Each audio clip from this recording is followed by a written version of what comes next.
Olá, tudo bem com você? Comigo tá tudo bem, graças a Deus. Estou muito feliz por poder estar compartilhando a palavra do Senhor com vocês. E o personagem de hoje é Paulo. Gente, eu estou apaixonada por Paulo, no bom sentido da palavra. E não porque Paulo escreveu as 13 cartas do Novo Testamento, não porque Paulo, esse grande apóstolo, implantador de igrejas, formador de líderes, e esse homem acima da média. Não.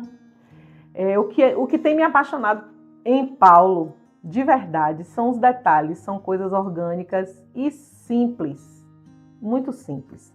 O tema do nosso episódio hoje, se eu posso dizer assim, é ninguém faz nada sozinho. Gente, quando eu comecei a escrever e a pensar sobre isso, e em compartilhar com vocês esse episódio, de verdade, eu comecei a pensar nisso, que ninguém faz nada sozinho. E o grande apóstolo Paulo. Meu Deus, Paulo cita os colaboradores dele, gente, nominalmente. E cita detalhes que talvez hoje, no auge da nossa liderança, aqui, né? Tem alguns líderes aqui comigo também, alguns queridos amigos e pastoras que estão aqui também me dando a honra de seguir esse canal lindo. Gente, muitas vezes a gente talvez nem dá importância a esse tipo de coisa, mas Paulo, ele foi detalhista nisso e eu quero de verdade que você caminhe comigo aqui nesse raciocínio e nas anotações que eu fiz baseados no livro de Atos. Os cooperadores de Paulo foram homens e mulheres que trabalharam junto com ele na evangelização, fundação de igrejas e apoio pastoral no primeiro século. E aí, tudo que eu vou citar para vocês aqui agora está escrito em Romanos 16, quando ele descreve, ele disserta, ele fala e cita nomes de alguns colaboradores, porque em algumas cartas ele fez isso. Então, eu só peguei essa de Romanos, mas nas outras cartas também ele cita algumas pessoas, por isso você pode até sentir falta de algum colaborador de Paulo nessa lista.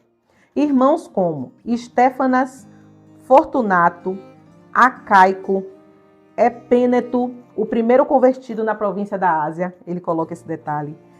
Estéfanas e sua família foram os primeiros a se converterem na província da Acaia e Paulo os batizou, está descrito esse detalhe. Maria, Andrônico e Júnias. Júnias, de verdade, é uma mulher, eu pesquisei, maravilhosa a história de Júnia, depois a gente conversa mais um pouquinho sobre ela. Urbano, Estaques, Apeles, e os da casa de Aristóbulo, Herodião, saúdam os da casa de Narciso, Trifena e Trifosa, que nós já conversamos aqui, Pérside, Rufo e sua mãe, que tem sido uma mãe para mim também. Olha que detalhe lindo, lindo isso.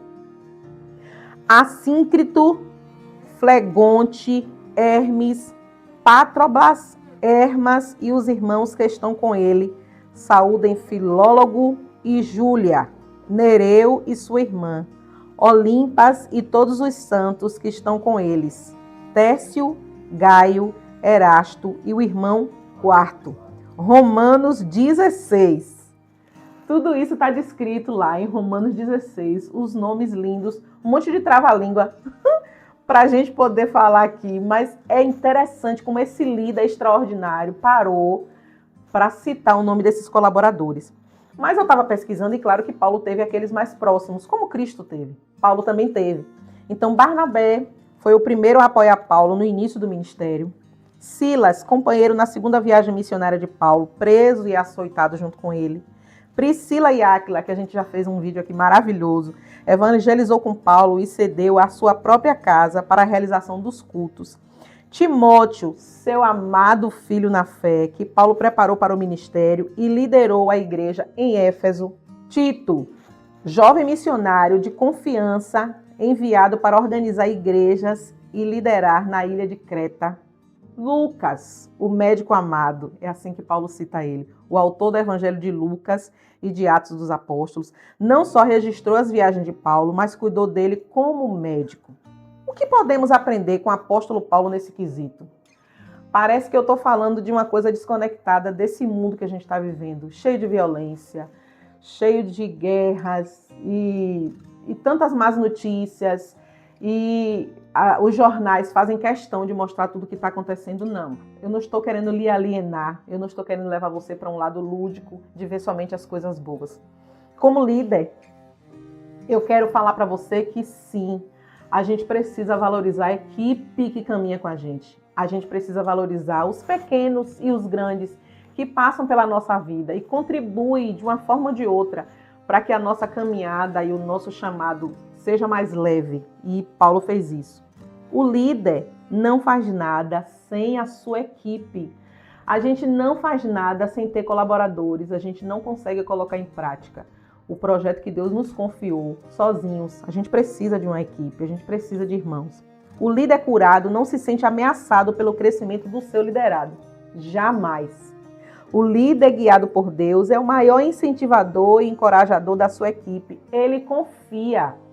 O líder curado, ele estimula e ele diz, você vai pregar melhor do que eu, vai cantar mais do que eu, vai tocar melhor do que eu, você vai cuidar e discipular melhor do que eu. Esse é o líder curado e esse foi o nosso querido grande Paulo. O grande Paulo, o renomado Paulo, faz questão de nomear seus companheiros, destacar suas qualidades, pedir que os irmãos os recebam com honra e dignidade.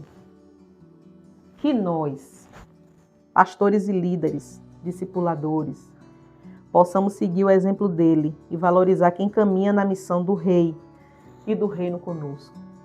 Que a gente possa não pisar, não diminuir, não usar, mas que a gente possa trazer para perto e fazer dessa equipe, dessas pessoas que caminham conosco, gigantes no Evangelho. Que Deus te abençoe.